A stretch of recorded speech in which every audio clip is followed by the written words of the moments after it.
आमचे एकनाथजी शिंदे साहेब मुख्यमंत्री. लाज वाटते आज की तुम्हाला एवढ्या आदराने आम्ही भावासारखा आणि बापासारखा हा भारत देश सांभाळायला दिलाय, पण आज तुम्ही माझ्या शिवरायांचा महाराष्ट्र हा कुठे नेऊन ठेवलाय. खरंच शिवरायांची खोटी शपथ घेऊन तुम्ही एकनाथ नावाला कलंक लावणार आहात का?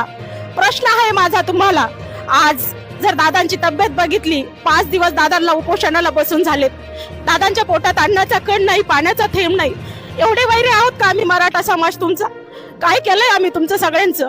प्रत्येक 18 पगड जातीला घेऊन माझ्या शिवरायांनी स्वराज्य निर्माण केलं आणि आजही दादांसोबत 18 पगड जाती आम्ही एकत्र आहोत. का तुम्ही राजकारणाचा डाव रचताय माणसांवर? का चुकीचं वाटत नाही का शिंदे साहेब तुम्हाला? हे कसंही करा, काहीही करा, आदराने सांगतोय. कारण आज जर महिला बघितली तर तुम्ही कहाण्या ऐकल्या असतील जिजाऊ मासाहेबांच्या, रणरागिणी झाशीच्या राणीच्या. आज जर ह्या इथल्या जेवढ्या हजर असणाऱ्या दादांच्या बहिणी जर आज रडत आहेत, तर उद्या जर युद्धाचं काम पडलं तरी ह्या मागे हरणार नाहीत. एक स्त्री 5-5 जणांचा वध करेल, पण वध करायचा कोणाचा? आपण आपलेच आहोत.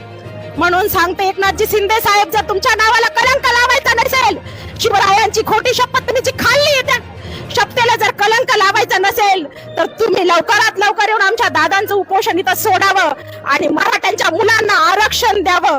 हा आमचा जन्मसिद्ध अधिकार आणि हक्क आहे.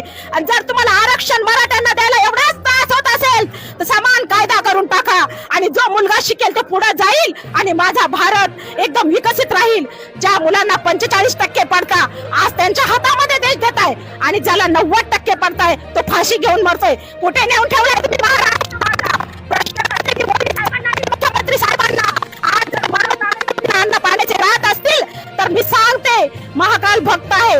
उद्या सकाळी तुमच्याकडे किती प्रॉपर्टी असली तरी तुम्हाला कॅन्सरच्या रूपाने अन्न पाण्याला तरसावं लागेल.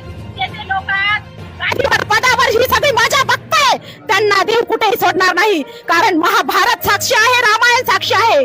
जिथं जिथं असत्य झाले तिथं सत्याचा विजय झाला, हे तुम्ही विसरू नका. मानते मोदी साहेब तुम्हाला आज, पण मी कदाचित तुमच्यापर्यंत माझ्या मनोज दादाचा त्याग आला नसेल, पण मुख्यमंत्री साहेब आणि देवेंद्र फडणवीस साहेब तुम्ही पोहोचा इथपर्यंत आणि मराठ्यांना आरक्षण देऊन हा महाराष्ट्र सुखी ठेवा.